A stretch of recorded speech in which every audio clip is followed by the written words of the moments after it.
full moon today, and we gather in full moons and new moons, and what came through for right now, and I'm speaking to the Northern Hemisphere folks especially, but I think the Southern Hemisphere folks will find it relevant, is in traditional Chinese medicine, they have the five elements, and the five elements cycle through the seasons. And I was just witnessing my own herbal tendencies and my own physical need for balancing. And then I realized, oh my gosh, this is totally relevant to, I think, all of us. So that's why I wanted to sort of offer a little bit of, we're going to do a brief overview of just TCM, traditional Chinese medicine, to get everybody on the same page. So to start, here's the five elements. And we're coming out of winter in the Northern Hemisphere. I happen to be in full spring for the first time ever, but I bet many of us are still feeling like we're in winter, and it's good. So winter is the water element. We'll be talking about all this in depth. It's cold, it's salty, it's black, it works with the kidneys. And then we're moving into, in the Northern Hemisphere, spring. So spring is wood element, wind, sour, the color green, works the liver. When we hit summer, we're in the fire element, heat, bitter, red, works with our heart. Moving on to the earth element, late summer, dampness, sweet, yellow, works with our spleen. And then the metal element happens in the fall, dryness, pungent, color white, works with our lungs. So the Chinese believe that, just as the elements, just as the Mother Nature cycles herself, we are reflections of her. So we go through these cycles as well. And so the idea is to have just a general awareness of the cycles, just like when we're aware of whether or not it's spring or whether or not it's winter, we can prepare and adjust accordingly. And so, the Chinese work a lot with qi. Qi is the flow of energy, the flow that was related to the quality of vibrance and health. And so qi needs to flow sort of unobstructed through the meridians, and every one of these elements has meridians that they're associated with. And it's important overall for our bodies to be able to keep a proper balance between all the elements. So this is kind of just a little educational overview of the water element. So I want to jump in. Here's a slide that's got a lot of information on it. I'm getting better at sharing my screen. Here we go. Okay, so no, this is not the right screen. Does that say food therapy? We're in the wrong screen. Okay, that's gonna come in just a second. Thank you guys for your patience. Okay, so here we have just an overview of water. And as I mentioned, in traditional Chinese medicine, the water element is associated with the season of winter. And it's interesting because water is, I think most of us know, the most essential element for life. You can live for days without food. You can't really live for very long without water or air. And water is seen to store our energy reserves. So the winter is the time for us to rest, to go inside. Things we want to avoid is overworking ourselves, undersleeping ourselves. We're really kind of in that healing, rebirthing, resting stage. And the water as an element is interesting because I've talked about this in my podcast, but the water's wisdom is flow, teaching us to go with the flow, to not bang up against anything that might be depleting our energy. And the organs that are associated with water are the kidneys and the bladder. And the kidneys we'll talk about in a little bit. The kidneys are, in Chinese medicine, are the storehouse of Jing, which is the vital energy that goes into all the other organs in the body. So the kidneys are kind of sitting right at the seat of this, our body's ability to move energy and supply energy. So it's during this winter time that we really get to consider taking care, shoring up, feeling like our cup energetically is full. And so it's interesting to note that the emotion that's associated with water is fear. And when I read that, I was like, oh, that's interesting. That's why also this is universal, because we've all been through a lot of fear in our world and in our lives, and so there's the overcoming of fear is with willpower, with courage, with strength, being willing to let the navigation go smoothly. But we're going to do a little bit of a meditation to consider how the fear in the world may have impacted our own energetic and physical well-being, and then understand just basic steps that we can do to nourish and to reset and to refill this jing and support this kidney urinary system. And it's interesting to note that, it's the physical kidneys, it's the physical urinary tract and urinary bladder, but there's also meridians that are, so this is actually working with our whole physical body, as well as these things that we can understand with our mind as physically located in our body. So fear, also, it's interesting for us to remember, fear serves a purpose.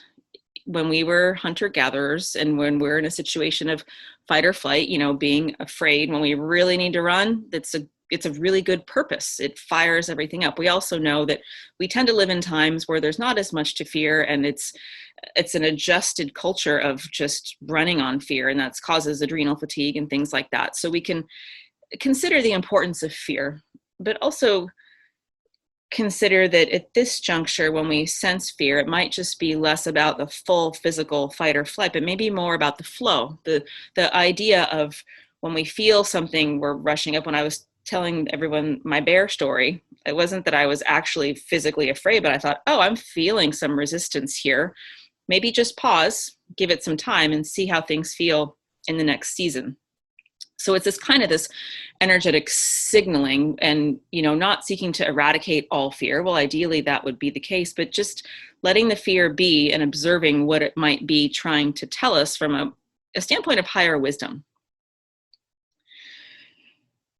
Okay, so then the last part about this is a whole theme that's on this slide. The tastes that are associated with this season and with this element and with these organs are salty. So, traditional Chinese medicine is very much of going with what your body craves and what feels good. And that's also what I've come to understand in energy work, that, our bodies are we're intuitively really understanding, when we have a headache, we put our hands over our head. That's actually, our hands are electromagnetic. That's how energy healing works. And we are actually healing ourselves. When we hit our shin on the coffee table, we put our hand on our shin.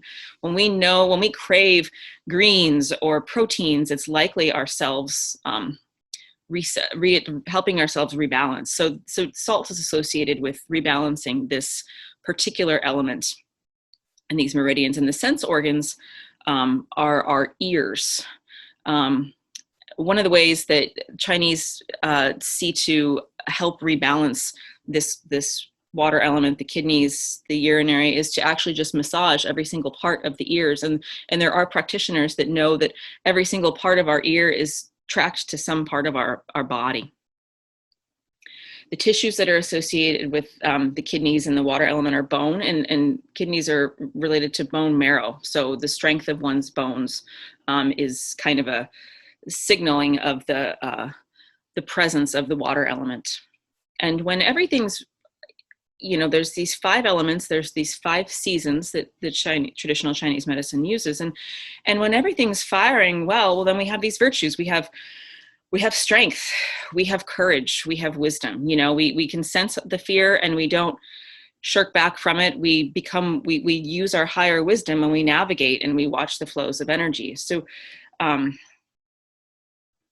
that's really what I wanted to share, is just an overview. So in theory, if we went through all 5, throughout this whole next year, we could do this for every single season, spring, summer, late summer, and fall, and we'd have a full picture of ourselves, of our organs, and of just how we coexist with Mother Nature.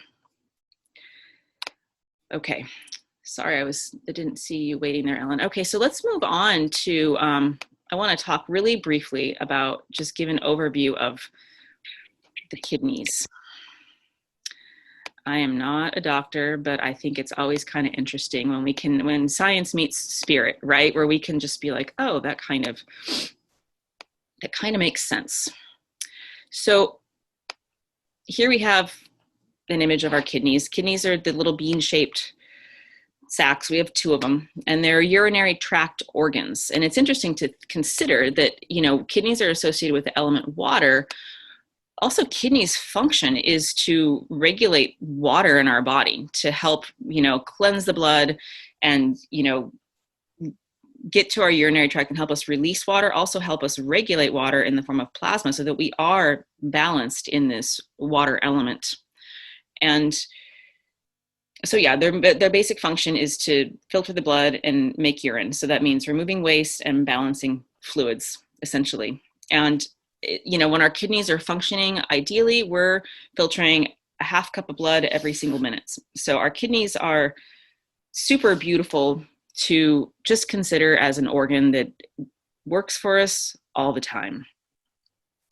And we're going to move on to, I want to talk about what the traditional Chinese medicine has to say a little bit about the kidneys. I mentioned that they store what TCM calls Jing. So there's Qi, which is the overall energy, and Qi is related to all 5 elements. Jing has a very specific relationship with the kidneys. This is our storage center for this vital energy. It's our essence energy. It's, in yogic traditions, it's called prana. It's related to resilience and longevity and vitality. So the kidneys are seen to store this energy.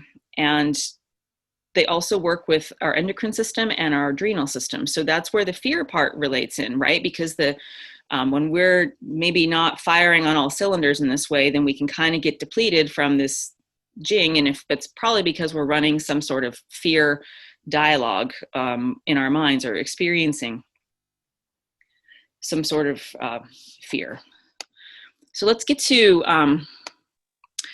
I want to share next, and I previously kind of early shared this slide, but I want to, one of the ways that I love to think about rebalancing energy is that we don't have to reinvent our lives. In theory, we're already firing pretty well, and our bodies are super sensitive. They're very, resilient, ideally. So we can, I love first starting out with food therapy. I called it that because, some people will say, get a kidney cleanse or a liver cleanse. And I kind of tend to, you guys know I'm not making any recommendations health-wise, but this is just a presentation for you to see what might ring some bells, look at the recording if you want, and do your own research and talk to your own doctor. But food therapy, I think, is great because it's not stressful to the system. Some of those kidney cleanses can be super intense, especially if there's anything else going on. So food therapy is literally looking at the things that we consume every day. Everything that we're consuming is potentially nourishment for all of our systems. So foods that share the qualities of the water element will help support the balance of the water element, will help support a healthy kidney and urinary tract system. So the colors are dark. The taste is salty. The content is hydrating and highly nourishing. So I just pulled some examples: nuts, seeds, legumes, shellfish, saltwater fish, seaweed, dark berries, root vegetables, whole grains, stews, and soups. And those kind of, you might feel what you're drawn to and kind of realize, yeah, those are a lot of the foods that kind of stews and soups are good winter foods. Also warm and cooked foods and limiting cold and raw foods. And then one of the things that I wanted to add is in cooking, I like to consider which foods are known in it. We're going to get to the herbal medicinal part in a second, but some of these herbs are actually cooking herbs. So things like celery root, dandelion greens, and parsley, instead of just putting a little sprinkling of something, maybe you put a whole lot of parsley into your soup, knowing that that's going to support the kidneys in cleansing themselves. And a lot of these are diuretic. They're just supporting clearing the urinary tract and the kidney system. So that's the offering. And like I said, food, when we're considering our overall health, ideally every single thing we consume, we are aware of the energetic content and its potency for nourishing our system. And so it should feel when we feel very satisfied, that should be because it is exactly meeting the need of whatever our system is needing during that time of year, given our life systems and situations. So let's move next to some herbal potential supports for the water element as we're coming out of winter, as we're seeking to support our systems in winter, and the kidney and urinary tract. So the first one is cranberry. Cranberry is super common. I mean, I'm sure we all know that cranberry is really good for urinary tract support. Also, you know, cranberry was known to Native Americans. It was used as a blood purifier by the Iroquois tribe. So that kind of shows that it's in sync with helping the kidneys, because it's helping support the processing that the process that the kidney is going through. Dandelion root. I mentioned dandelion greens and cooking. Dandelion in general is a really good herb, as is, I forgot to mention nettles, but dandelion root, it's a diuretic. So that means it removes water in the tissues, it increases urination, and it helps to cleanse the kidneys in that process. Dandelion root needs to be decocted. Roots are really, you know, I have a tea here. This is nettle tea and dandelion root tea. And I actually boiled the roots down at the bottom to make sure that you get the essence out, because it's a very different process than just plopping some tea leaves into a cup. So dandelion root is something to consider. Also goldenrod. It's a soothing tonic for the urinary system. So it increases kidney function. It's a diuretic like dandelion root, and it's a mild anti-inflammatory. All of these should not a lot of these should be taken all day, every day. It's good to do your own research. You can overdose on these things if you think you're just gonna, you know, drink 4 cups of this all the time. A lot of these, the suggestion is over a certain period of time, 3 to 4 weeks, while you're doing your kidney support or something like that, then to consider these herbs. A couple more. Juniper berry. Ancient Chinese, American Indians, Europeans, they felt juniper berry was a really wonderful diuretic and blood purifying tonic. So that gets us to urinary and liver. Marshmallow root. I forgot licorice root. Licorice root is also in TCM. It's known as a demulcent. So that means there's a lot of mucilage that it provides. And so that soothes. It's kind of like, feels like, if you think about like what a slimy something would feel like, it'll coat the internal GI tract, and it'll coat the urinary tract, so that any tissues that are all frazzled out by something else like a prescription drug or anything else, that it'll kind of soothe it and coat it to protect and soothe the internal tissue. So licorice does that, so does marshmallow. It's the same, it relieves inflammation, it soothes mucous membranes, it's said to help pass kidney stones. In general herbal practice, it's said to be one of the best herbs for kidney problems. And it's really good if you combine that with the final one, uva ursi. All this stuff you can find, you know, Gaia herbs and things like that. I would just say, do your own research. If you combine marshmallow root with uva ursi, that's like a really powerful, you'll actually find little bottles of that stuff already combined. But uva ursi clears what's known as damp heat. And that's what it affects the urinary system in winter in an adverse way. So that's just a little option of the herbs to consider. There's another broad category, and you've all heard of this, but adaptogen herbs are just that. They have multiple functions. We consume them, and they're known as adaptogens because they have multifunctions. They go to whatever they need to go to do, and they do it. So it's kind of hard to read, sorry, but just to consider a few adaptogens that are really good for the kidneys and the adrenals. And these ones that I'm suggesting also boost our immunity, lift depression, ease anxiety, and help body adapt to stress. So when we're considering the negative effects of fear, this class of adaptogens, or these adaptogens, would be supportive. Tulsi holy basil, ashwagandha, astragalus, oat straw, rhodiola. These are all things that you could consider taking as supplements or teas.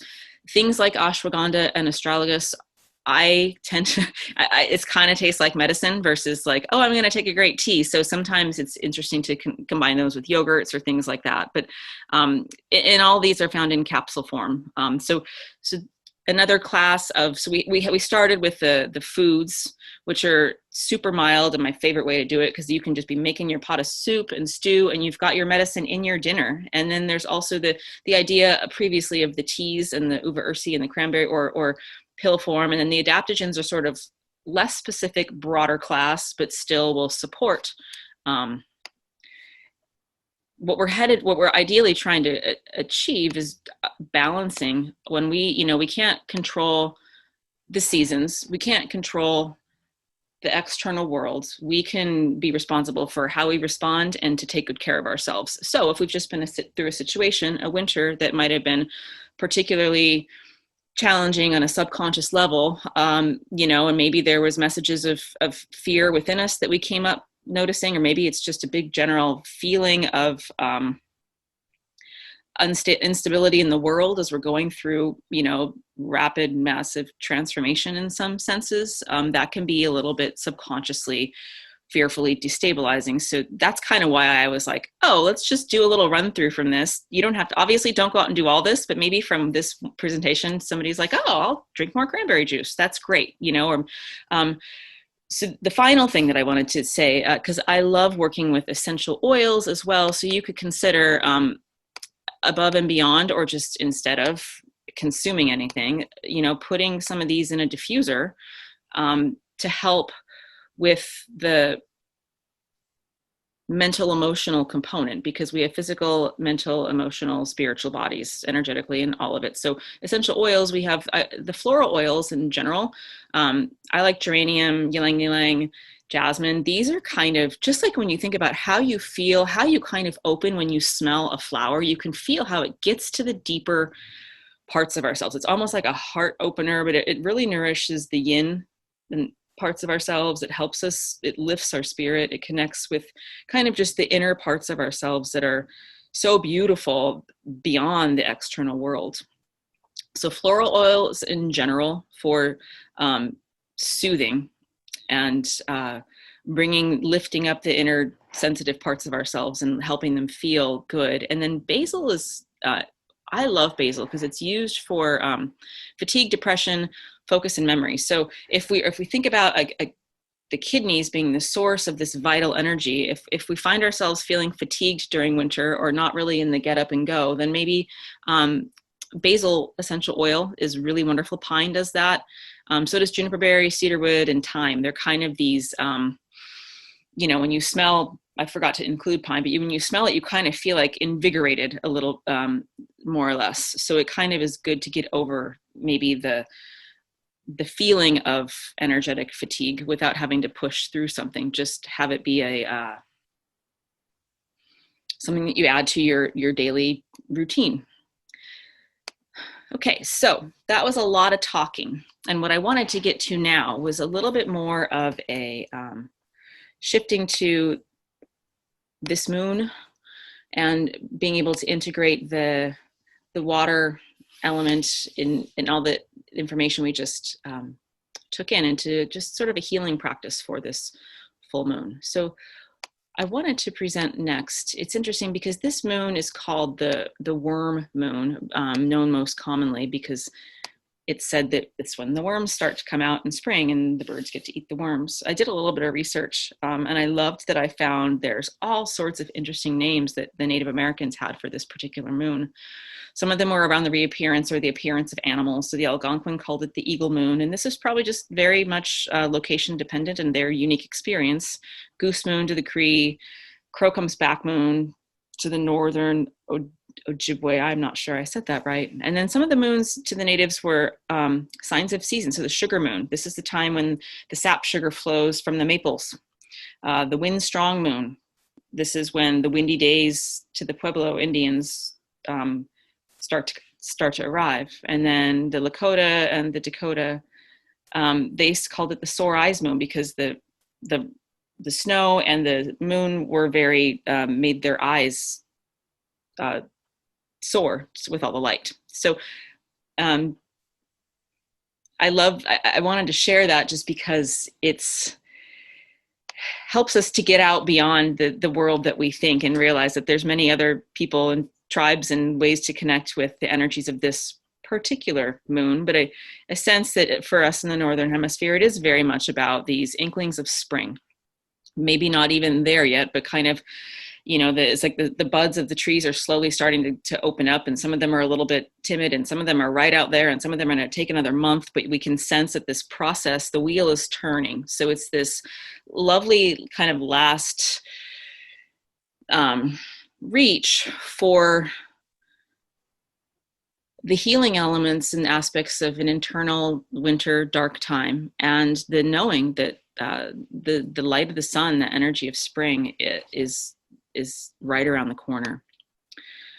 So I wanted us to get to a little bit, we're not going to do a super deep meditation, but I think I wanted to give you some tools if you want to do some things for yourself. But this, I love this image because you could just imagine standing just the power of water.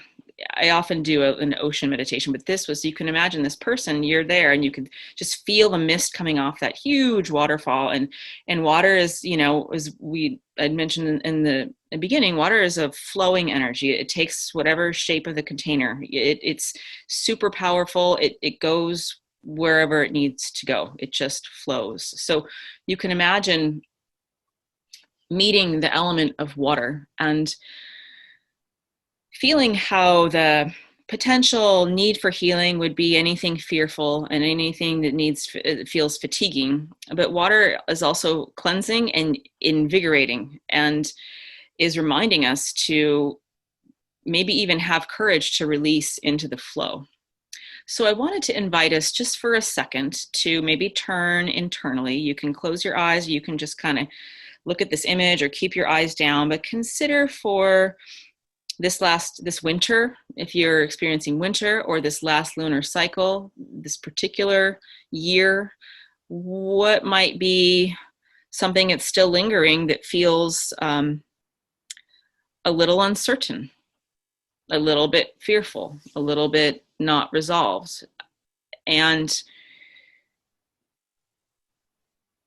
also anything that you're feeling, energetic fatigue is also a sign of just brushing up against something that is draining the energy of, maybe not really feeling like the get up and go place. That's okay, but just observe for yourself. Observe yourself in this winter. Notice the places where, oh yeah, I really kind of did have a hard time. I didn't really want to do X, Y, and Z. I don't even know if I did it. And this was challenging, but I got through, and I've been sleeping a lot, and these types of conversations drain me, and this is still something that's on my mind. I'm just throwing out ideas for you internally to consider, because this is a opportunity. Full moons are opportunities for realizations and release. This is perfect because we get to realize what we're fearful of, what we're still trying to do that is creating resistance, that's maybe keeping us feeling fatigued, and just shift it, meet it, let it go. So the positive aspects of this water element and of this time are, as I mentioned, courage, willpower, strength, release, flow. Those are all when we're really firing on all cylinders, then that's where we're headed. So we might also consider that is what we want to release those things that might be taking away from our experience of ourselves as wise and courageous and willing to go with the flow. And what's the, I think it's a lot of, I know for myself, it's a lot of subconscious, and I think it's for the collective, mental and emotional patterning that we've all consumed by virtue of being alive in the world today. And also we're realizing which things don't really serve. So this is the time to consider letting the water show you how to release it and let it go, so that the next lunar cycle, and as you meet the next element of spring and the wood element, you're feeling like you have this storehouse of vital energy that you can use to nourish the seeds of the things that you wish to create. So just a little bit more time here. I've just talked for a really long time. Let's just breathe for a second or a moment or two into what might be resonating within ourselves, and just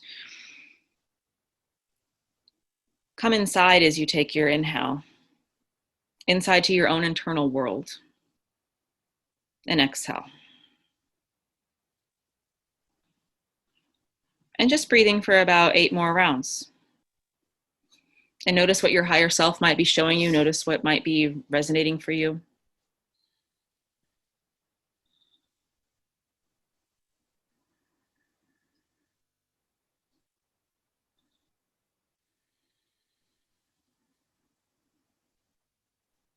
And also notice how good it feels to just simply breathe and be still.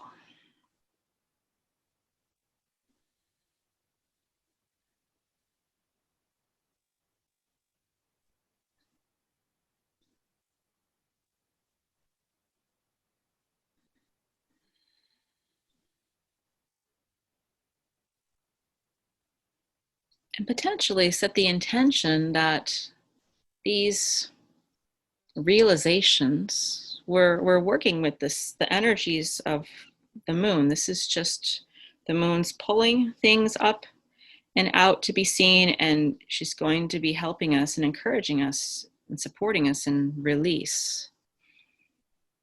So there's not a lot to do, and oftentimes in releasing fear, it's just literally letting the fear, just recognizing it and breathing in this. See if you can just deepen your breath. We'll take a few more breaths here and make your breath a little bit more even on the inhale and exhale so that you can have a nice deep inhale and a nice long, slow exhale.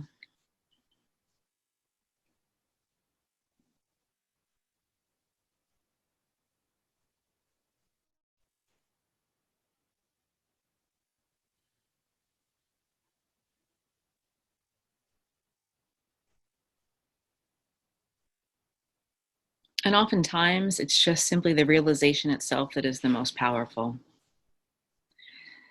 And consider that whatever it is that you might be releasing is going to support not only your physical body, your kidneys, your urinary tract, the cleansing of waste and toxins, and the balancing of the water in the body, but also the store of vital energy that is your life force, that is your vitality. And it might be just by making an emotional, mental shift that the physical body is positively impacted.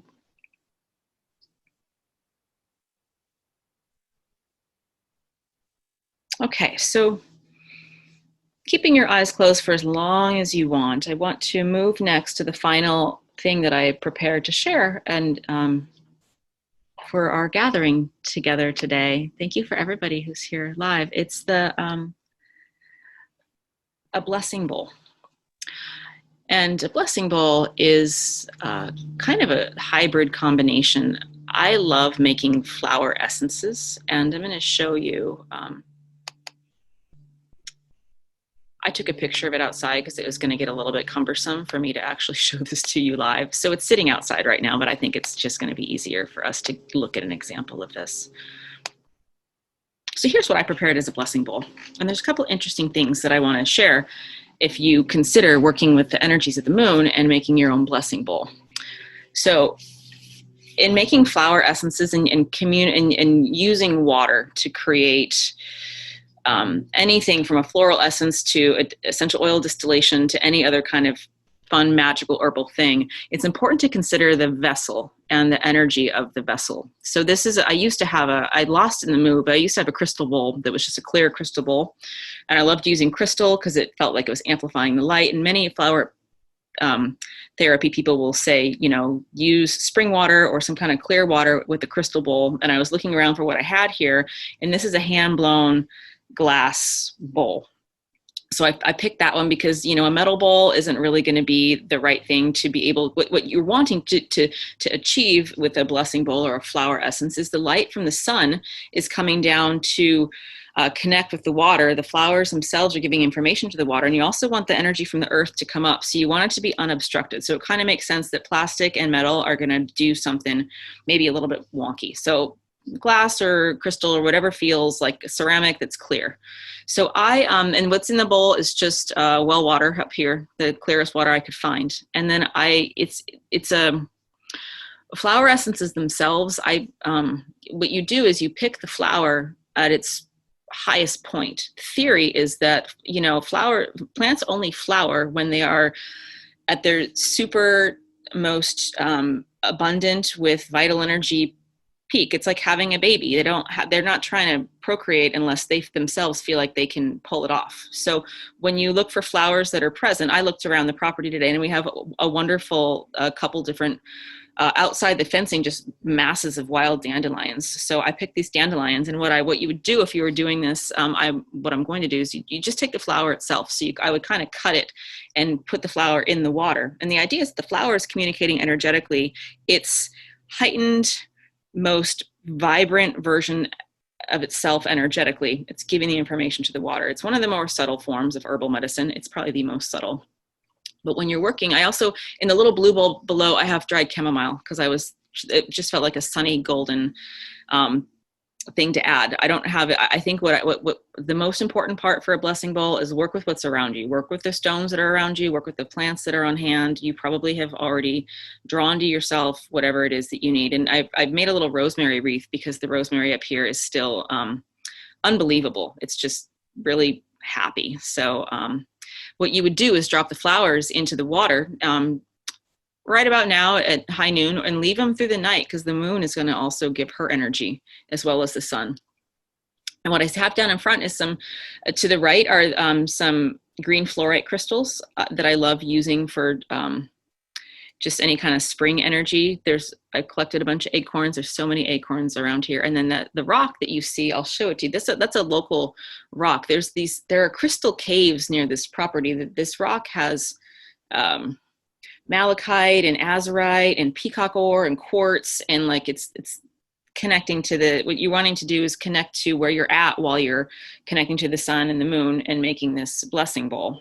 So all that's really required is water and flowers is at its base, and maybe a couple rocks that are around. But if you would want to do it, then it would be something that you would do outside. Let me show you. I don't know if you could see. So this is this rock. Can you see the little peacock ores that are right there? There's actually purple and blue and bright green, and this is like right here, like a mile away from here, along with the bears and the honeybees. Anyway, so what you're going to do is do this outside. The important part is to, like I said, you want a bowl that's not going to obstruct the energy and allow the sun and the moon, the rays to come down and the rays from above. So what I'm going to offer to do is this is the current state of our big 50 foot diameter goddess circle that's up here. And one of the things that I love about this is that this tree that is kind of at the seat of the goddess circle, I did not do this on purpose, but throughout most of the afternoon, she's like, her whole shadow is just only and always in this circle. So they're always, whenever you're walking in the circle, it's like there's the shadow of the tree and then the tree itself. But so when I do energetic work with the land, I would walk this offering in and set it down, as I'm going to do in a little bit, and leave it for the next 24 hours to let the full moon do its work, let the sunlight do its work.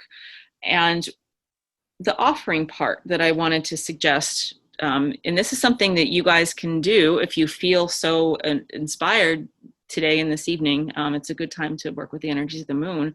Put it outside somewhere where the dirt can be near the bowl. And then, considering the meditation that we just did, you could imagine infusing your intentions for releasing any sort of, fear or fatigue or subconscious worry, and, being cleansed of that so that there is more vital energy, there is more willpower, there is more, wisdom and courage, and that we're, firing in the ways that we really do know that we can fire, despite the fact that we are going through massive change.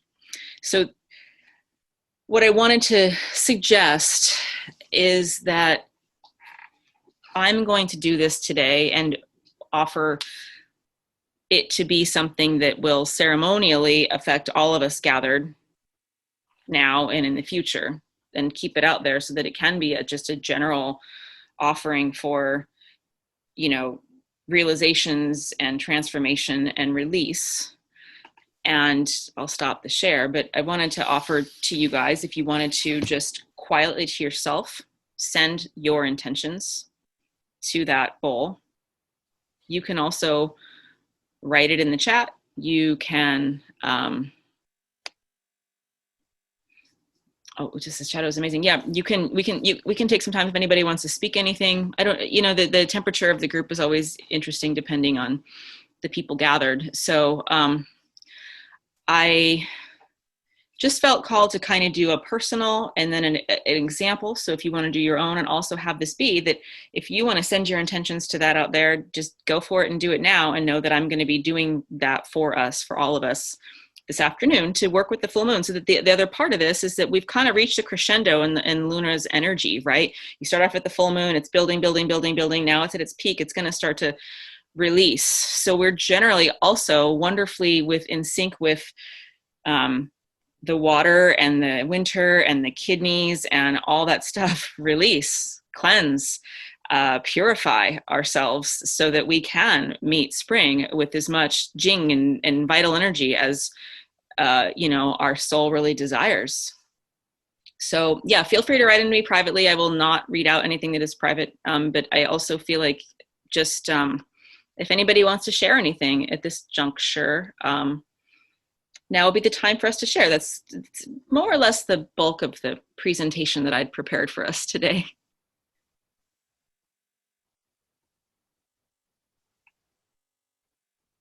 Okay, good. We've got some private intentions coming in. That's great. I will share that one of the things that I want to release, as I was preparing this, it's so funny because I've been really tired. I've been working really hard. And then I was thinking about all this information, and I'm like, wow, I know what I need to change is how hard I work myself. What if I relaxed a little bit? What if I enjoyed this process and did not have to go to sleep with an injury or with an overachievement for my day of how much hard work I got done? So I really feel like one of the things I want to shift is so in alignment with this energy, which is, it doesn't have to be hard work. Is not necessarily a symbol of worthiness. It's like much as like, no matter how strongly you desire it, it's just a matter of deeming yourself worthy for the things you want in your life. So, for me, am I worthy of this project coming to fruition? Well, I don't have to work extra duper, super duper, all 24/7 hard. I get to work wisely, and keep my vital energy high. And so that's my intention with this beautiful full moon, is to release that behavior and mental emotional pattern of having to run really hard until it's done, because this particular project is maybe never even going to be done. It's certainly going to take a few years, and I don't need to run hard 24/7 for 3 years to do it. Thank you, guys. Okay, we're getting more private intentions coming in. So thank you for holding space for me to share that. Anybody have anything else they want to share before we prepare to close? I'd like to ask a question if that's okay. Oh, yeah. So I know that the full moon energies, whether it's cloudy or not, or clear, you can feel the full moon energies. With this experience, what about, so basically it was beautiful yesterday here. It was beautiful last night, and the full moon was beautiful last night. And I got a chance to see it, and that was wonderful. Tonight's going to be, today, all day cloudy. Tonight, 96% cloud cover. This has been what our full moons have been like. So as far as the bowl goes, it's fun. I did a mandala yesterday in the sun, and it was beautiful with just natural materials that I found around. But I guess I'm wondering, should I put the bowl out today? I guess maybe it doesn't matter, but put the bowl out today, leave it, maybe tomorrow will be a nicer day for sun, but I don't know. Maybe it doesn't matter. So this is a really great question, and I forgot to address this.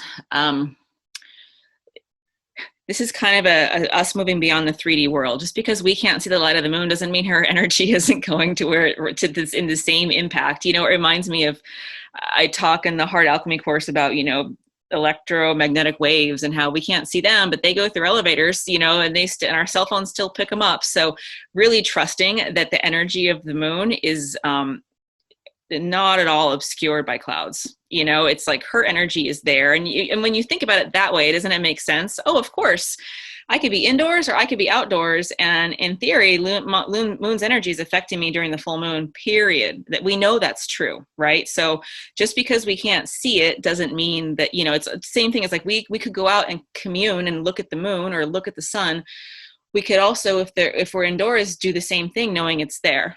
So the energy is so far more powerful than the physical things that we think we can see. So good question. Thank you. Wonderful. Thank you guys for joining. I'm so glad that we got such a nice group of people here. This was an impromptu. I just felt like I wanted to do a full moon gathering. So thank you all. And they're all going to be recorded and up on the website. So if you have any, and I'll send it to everybody, so everybody on my list can watch it. But any other final comments before we go and enjoy the realizations of the full moon and prepare to just cleanse and release so that we can be vibrant? Oh, you guys are welcome. Thank you. Just thank you, Lisa. Thank you. This was such a nice way to kind of end winter and welcome in spring. Thank you so much. Cheers to that. I think we can all feel a little bit like there's some excitement in the air for ourselves and the world at large, and we can be realistic, but celebrate it and work with it. All right, you guys, happy full moon. Tons of love. Bye.